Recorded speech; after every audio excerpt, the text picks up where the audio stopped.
नमस्कार विद्यार्थी मित्रांनो आणि माझ्या भावी अधिकाऱ्यांनो, मी योगेश मुकावार माय करियर अकॅडमीच्या ऑनलाईन प्लॅटफॉर्मवर आपले स्वागत करीत आहे। विद्यार्थी मित्रांनो, आपण जी मॅथची जी सिरीज चालू केलेली आहे त्यामध्ये आपण सध्या बेसिक मॅथ हा चॅप्टर पाहत आहोत आणि विद्यार्थी मित्रांनो, बेसिक मॅथ मध्ये आपण या लेक्चर मध्ये पाहणार आहोत ते म्हणजे पूर्ण संख्या आणि पूर्णांक संख्या, म्हणजे पूर्ण संख्या काय आहेत काय नाही, पूर्णांक संख्या आणि पूर्ण संख्या या दोन्ही बद्दल आपण चर्चा पाहणार आहोत। पहा विद्यार्थी मित्रांनो, तुमच्या समोर आता जी स्लाइड येत आहे त्या स्लाइडवर तुम्हाला पूर्ण संख्या असं दिसत असेल, तुम्ही पाहू शकता। आता पहा पूर्ण संख्या म्हणजे काय विद्यार्थी मित्रांनो, तुम्हाला स्लाइडवर दिसत असेल पूर्ण संख्येला इंग्रजीमध्ये होल नंबर असे म्हणतात। काय म्हणतात विद्यार्थी मित्रांनो? Hole number. आता होल नंबरची जी डेफिनेशन आहे विद्यार्थी मित्रांनो, तुम्ही पाहू शकता, शून्य पासून सुरू होणाऱ्या संख्यांना पूर्ण संख्या असे म्हणतात। म्हणजे याचा अर्थ विद्यार्थी मित्रांनो, ज्या संख्येची सुरुवात शून्य पासून होते त्याला आपण काय म्हणतो तर पूर्ण संख्या असे म्हणतो। म्हणजे शून्य पासून सुरू होणाऱ्या संख्येला काय म्हणतात तर पूर्ण संख्या म्हणजेच होल नंबर असे म्हणतात। विद्यार्थी मित्रांनो पहा, उदाहरणामध्ये 0 1 2 3 4 आणि समोर आपल्या संख्या काय राहणार आहेत, कंटिन्यू राहणार आहेत। विद्यार्थी मित्रांनो तुम्हाला समजलं असेल। आता आपण पूर्ण संख्येबद्दल तर्क वितर्क पाहणार आहोत, ते पण काही कॅरेक्टरच्या माध्यमातून। तुम्ही पाहू शकता, तुम्हाला या ठिकाणी दोन मुलं दिसत असतील विद्यार्थी मित्रांनो, तुम्ही पाहू शकता, आणि ते कशाबद्दल चर्चा करत आहेत, डिस्कस करत आहेत तर पूर्ण संख्येबद्दल म्हणजेच होल नंबर बद्दल ते काय करत आहेत, डिस्कस करत आहेत। आता काय डिस्कस करत आहेत पाहू शकता तुम्ही। सोनू नावाचा जो कॅरेक्टर आहे तो पूर्ण संख्या या कॅपिटल W या अक्षराने दाखवतात असे म्हणतो। म्हणजे पूर्ण संख्येचं जे सिंबल आहे, पूर्ण संख्येचं जे चिन्ह आहे ते काय आहे विद्यार्थी मित्रांनो, कॅपिटल W आहे, हे लक्षात तुम्हाला ठेवायचं आहे। आता मोनू नावाचा जो कॅरेक्टर आहे तो काय सांगतो, सर्वात लहान पूर्ण संख्या ही कोणती आहे, शून्य आहे। आता पहा विद्यार्थी मित्रांनो, डेफिनेशन मध्ये आपण यापूर्वी पाहिलेलं आहे की शून्य पासून सुरू होणाऱ्या संख्यांना आपण काय म्हणतो, पूर्ण संख्या असे म्हणतो। आणि विद्यार्थी मित्रांनो, ज्या संख्येची सुरुवातच शून्य पासून होते याचा अर्थ त्या मध्ये सर्वात लहान जी संख्या नंबर आहे ते काय असणार आहे, शून्य असणार आहे। शून्याच्या अगोदरच्या संख्यांचा म्हणजेच ऋण संख्यांचा इथं आपल्याला कोणता इश्यूच राहणार नाही किंवा आपण इथं त्याला ग्राह्य धरणार नाही। विद्यार्थी मित्रांनो समजलं। यानंतर तुम्ही पाहू शकता, आता आपले सोनू आणि मोनू या दोघांचंही जे उत्तर आहे ते एकच आहे। काय आहे ते डिस्कस करता करता दोघांची चर्चा एकच, सर्वात मोठी पूर्ण संख्या सांगता येत नाही। सर्वात मोठी जी पूर्ण संख्या आहे ते सांगता येत नाही। कारण का बरं? कारण ते काय आहेत, अनंत आहेत। एखाद्या वेळेस प्रश्नामध्ये तुम्हाला जर विचारलं विद्यार्थी मित्रांनो, पूर्ण संख्या सर्वात मोठी पूर्ण संख्या सांगा किंवा सर्वात मोठी पूर्ण संख्या सांगता येते का, तर तुम्हाला असं उत्तर द्यावं लागेल की सर्वात मोठी पूर्ण संख्या सांगता येत नाही, कारण ते अनंत आहेत, ते मोजता येत नाहीत। हे तुम्हाला लक्षात ठेवावं लागणार आहे विद्यार्थी मित्रांनो। आणि विद्यार्थी मित्रांनो, पूर्ण संख्येबद्दल आपण जी चर्चा होती ती चर्चा आपण आता पूर्ण केलेली आहे। म्हणजे पूर्ण संख्येबद्दल आपल्या एवढ्याच चर्चा आहेत। आता तुम्हाला पूर्णांक संख्येबद्दल चर्चा करायची आहे। पहा विद्यार्थी मित्रांनो, आता पूर्णांक संख्या म्हणजे काय तुम्ही पाहू शकता, तुम्हाला स्लाइडवर दिसत असेल दोन कॅरेक्टर म्हणजेच आपले सोनू आणि मोनू। आता हे पूर्णांक संख्येबद्दल चर्चा करत आहेत। सर्वप्रथम पूर्णांक संख्येला इंग्रजीमध्ये इंटिजर नंबर्स असे म्हणतो। काय म्हणतो विद्यार्थी मित्रांनो? इंटिजर नंबर म्हणजेच इंटिजर्स नंबर। पहा आता पूर्णांक संख्या किंवा इंटिजर नंबरची जी डेफिनेशन आहे ती काय आहे, व्याख्या आहे ती काय आहे पाहू शकता। पहा, धन संख्या, शून्य आणि ऋण संख्या या सर्व संख्यांना आपण पूर्णांक संख्या असे म्हणतो। तर विद्यार्थी मित्रांनो पहा, धन संख्या म्हणजे पॉझिटिव्ह नंबर, शून्य आणि ऋण संख्या म्हणजे निगेटिव्ह नंबर. या सर्वांना मिळून आपण काय तयार करतो? पूर्णांक संख्या तयार करतो. म्हणजे याचा अर्थ तुम्हाला डेफिनेशन समजले असेल विद्यार्थी मित्रांनो. पहा, काही धनसंख्या, काही ऋण संख्या आणि सेंटर मध्ये काय असला पाहिजे? शून्य असला पाहिजे. आणि जर ते असेल तर आपण त्याला काय म्हणतो? तर पूर्णांक संख्या म्हणजेच इंटिजर असे म्हणतो. आता पहा, उदाहरणामध्ये आपल्याला दिला असेल विद्यार्थी मित्रांनो, या ठिकाणी सर्वप्रथम तुम्हाला शून्य दिसत असेल आणि शून्याच्या समोर म्हणजेच उजव्या साईडला तुम्हाला सर्व धन नंबर म्हणजेच पॉझिटिव्ह नंबर दिसत असतील आणि शून्याच्या डाव्या साईडला तुम्हाला सर्व निगेटिव्ह नंबर दिसत आहेत. विद्यार्थी मित्रांनो पाहू शकता. आता तुम्हाला मी एका नंबर लाईनच्या माध्यमातून समजून सांगण्याचा प्रयत्न करतो जेणेकरून तुम्हाला चांगल्या रीतीने समजेल. विद्यार्थी मित्रांनो, ही आपली नंबर लाईन आहे आणि हा आपला काय आहे? शून्य. आणि शून्याच्या उजव्या साईडला सर्व धन म्हणजेच पॉझिटिव्ह नंबर असतात आणि डाव्या साईडला ऋण म्हणजेच निगेटिव्ह नंबर. आपण या ठिकाणी लिहूया 1 आणि या ठिकाणी लिहू 2. समोर नंबर आहेत पण आपण नंबर लाईन ही छोटी घेतलेली आहे. पहा, या ठिकाणी -1, या ठिकाणी -2. आता विद्यार्थी मित्रांनो, डेफिनेशन प्रमाणे आपण लिहिलेलं आहे. डेफिनेशन मध्ये काय सांगितलं? धन नंबर, त्यानंतर शून्य आणि त्यानंतर ऋण नंबर, या सर्व नंबरांना मिळून आपल्याला काय तयार होते किंवा आपल्याकडे काय मिळते? तर पूर्णांक संख्या मिळते. म्हणजे याचा अर्थ तुम्हाला पूर्णांक संख्येची डेफिनेशन समजली असेल तर धन नंबर, शून्य आणि ऋण संख्या म्हणजेच ऋण नंबर, या तिन्हीला मिसळून आपण काय तयार करतो? पूर्णांक संख्या तयार करतो. आता पूर्णांक संख्येबद्दल सोनू आणि मोनूच्या चर्चा आपण पाहणार आहोत. पाहू शकता विद्यार्थी मित्रांनो, तुमच्या समोर स्लाइडवर सोनू आणि मोनू हे दोघं चर्चा करत आहेत. पहा, आता सोनू काय म्हणतो? शून्य ही मध्यवर्ती पूर्णांक संख्या आहे. मध्यवर्ती म्हणजे सेंटर मध्ये राहणारी पूर्णांक संख्या आहे. या ठिकाणी मी परत एकदा विद्यार्थी मित्रांनो तुम्हाला नंबर लाईन काढून दाखवत आहे.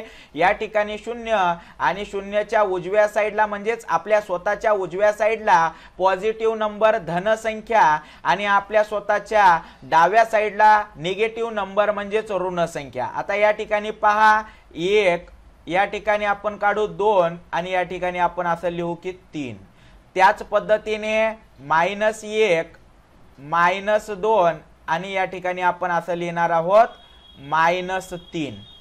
विद्यार्थी मित्रांनो पहा, आपल्याला सांगितलेलं आहे की शून्य ही मध्यवर्ती संख्या आहे. मध्यवर्ती म्हणजे सेंटर मध्ये राहणारी. तुम्ही पाहू शकता, तुम्हाला नंबर लाईन वर सुद्धा दिसत असेल, शून्य हे सेंटर मध्ये दिसत आहे. शून्याच्या डाव्या साईडला निगेटिव्ह नंबर दिसत आहेत, उजव्या साईडला पॉझिटिव्ह नंबर दिसत आहेत. म्हणजे सोनूचं जो म्हणणं आहे की शून्य ही काय आहे? मध्यवर्ती संख्या आहे. हे लक्षात तुम्हाला ठेवायचं आहे. आता मोनू काय म्हणतो पहा विद्यार्थी मित्रांनो, पूर्णांक संख्येला कॅपिटल आय या अक्षराने दाखवल्या जातात. म्हणजे पूर्णांक संख्या जर आपल्याला दाखवायच्या असतील तर आपण कोणत्या अक्षराने दाखवतो? कॅपिटल आय या अक्षराने दाखवतो. म्हणजेच पूर्णांक संख्येचं जे चिन्ह आहे किंवा सिंबॉल आहे ते काय आहे? कॅपिटल आय आहे. हे तुम्हाला या ठिकाणी लक्षात ठेवायचं आहे विद्यार्थी मित्रांनो. पहा त्यानंतर आपण पाहत आहोत सोनू आणि मोनूची जी चर्चा आहे ते कंटिन्यू ठेवत आहोत. सोनूचं जे म्हणणं आहे, सोनू काय म्हणतो पहा, सर्वात लहान व सर्वात मोठी पूर्णांक संख्या सांगता येत नाहीत कारण ते अनंत आहेत. विद्यार्थी मित्रांनो, सर्वात लहान व सर्वात मोठी पूर्णांक संख्या सांगता येत नाही कारण ते अनंत आहेत. पहा काय म्हणते, सर्वात लहान व सर्वात मोठी पूर्णांक संख्या. आपण परत एक वेळेस काय करू, नंबर लाईन काढण्याचा प्रयत्न करू आणि नंबर लाईन वर समजून घेण्याचा पण प्रयत्न करू. या ठिकाणी 1 आणि या ठिकाणी 2 असे 3, इकडं -1, -2, -3 आणि समोर ज्या संख्या आहेत ते आपल्या कंटिन्यू आहेत असं आपण या ठिकाणी गृहीत धरणार आहोत. पहा विद्यार्थी मित्रांनो, आता तुम्हाला सोनूचं मत काय होतं की सर्वात लहान व सर्वात मोठी पूर्णांक संख्या सांगता येत नाही। तुम्ही पाहू शकता शून्याच्या उजव्या साईडला सर्व नंबर धन आहेत, म्हणजेच ते एकमेकापेक्षा मोठे होत जातात। याचा अर्थ शून्यापेक्षा मोठा हा 1 आहे, 1 पेक्षा मोठा हा 2 आहे आणि 2 पेक्षा मोठा हा 3 आणि 3 पेक्षा 4। अशा पद्धतीने ते एकमेकाच्या काय होतात, मोठे होत जातात। याचा अर्थ विद्यार्थी मित्रांनो सर्वात मोठी पूर्णांक संख्या आपल्याला सांगता येत नाही का, कारण ते अनंत आहेत। काय आहेत, अनंत आहेत, अनंत आहेत। आता पहा शून्याच्या डाव्या साईडला सर्व संख्या काय असतात, निगेटिव्ह असतात। काय असतात, निगेटिव्ह असतात, म्हणजेच ऋण असतात। याचा अर्थ शून्यापेक्षा लहान कोण, -1, -1 पेक्षा लहान कोण, -2, -2 पेक्षा लहान -3, -3 पेक्षा -4। अशा पद्धतीने ते एकमेकाच्या लहान होत जातात आणि समोर संख्या कंटिन्यू असतात।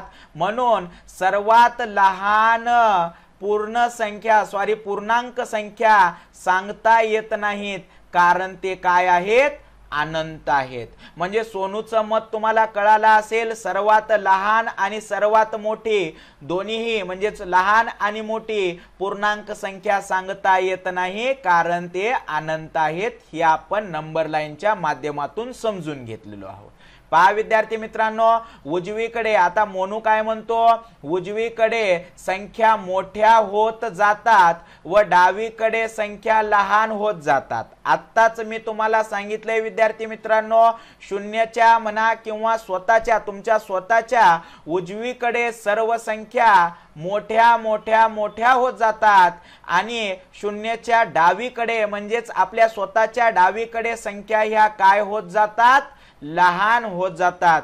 हे तुम्हाला या चर्चेमध्ये समजून घ्यायचं आहे विद्यार्थी मित्रांनो। पहा त्यानंतर सोनू आणि मोनू हे परत चर्चा करत आहेत, डिस्कस करत आहेत। आता सोनूचं मत काय आहे पूर्णांक संख्येबद्दल पहा, सर्वात मोठी ऋण, पहा सर्वात मोठी ऋण पूर्णांक संख्या ही -1 आहे। सोनू काय म्हणतो, सर्वात मोठी ऋण पूर्णांक संख्या ही कोणती आहे, -1 आहे। परत एक वेळेस विद्यार्थी मित्रांनो आपण या ठिकाणी नंबर लाईनच्या माध्यमातून समजून घेऊया, जेणेकरून तुमचे कन्सेप्ट चांगल्या पद्धतीने काय होतील, क्लिअर होतील।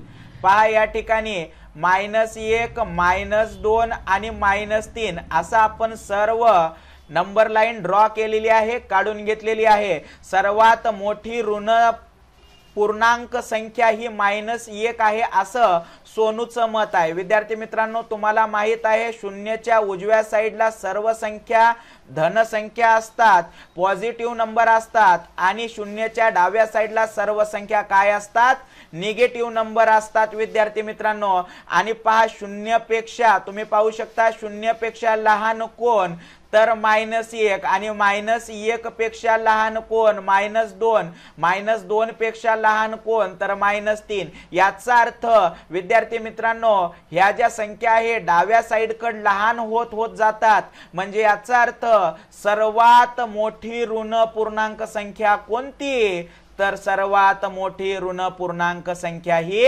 -1 आहे असं सोनूचं मत आहे आणि ते योग्य आहे।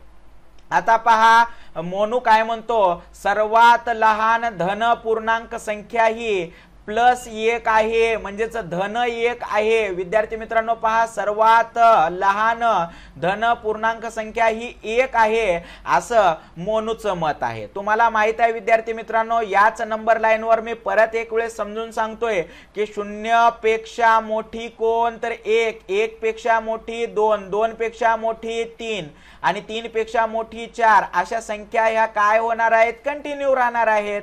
मग सर्वात लहान धन पूर्णांक संख्या, आता सर्वात लहान धन म्हणजे पॉझिटिव्ह नंबर, मग ते कुठून सुरुवात होतात, 1 पासून। म्हणून सर्वात लहान धन पूर्णांक संख्या ही कोणती आहे, तर ती 1 आहे विद्यार्थी मित्रांनो।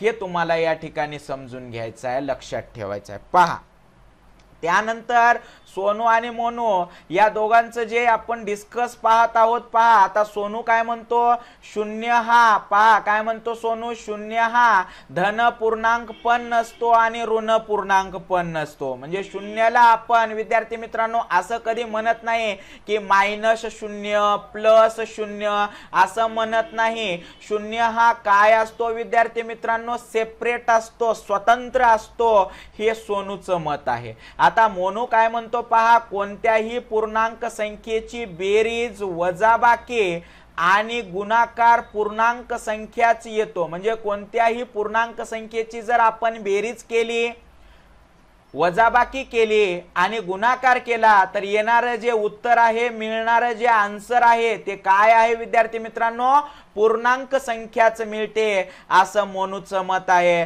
आणि विद्यार्थी मित्रांनो या ठिकाणी आपण पूर्ण संख्या आणि पूर्णांक संख्या पाहिलेले आहेत. विद्यार्थी मित्रांनो तुम्हाला जर जाता जाता मी एवढंच सांगेल की व्हिडिओ जर आवडला असेल तर व्हिडिओला लाईक करा, शेअर करा. आणि विद्यार्थी मित्रांनो यूट्यूबवर आपलं माय करियर अकॅडमीच्या नावाने हा लोगो दिसत आहे तुम्हाला, माय करियर अकॅडमीच्या नावाने चॅनल आहे, त्या चॅनलला सबस्क्राईब करा, बाजूला दिलेल्या बेल आयकॉनच्या बटनला प्रेस करा, जेणेकरून माझे प्रत्येक अपडेट आपल्यापर्यंत पोहोचतील. धन्यवाद विद्यार्थी मित्रांनो.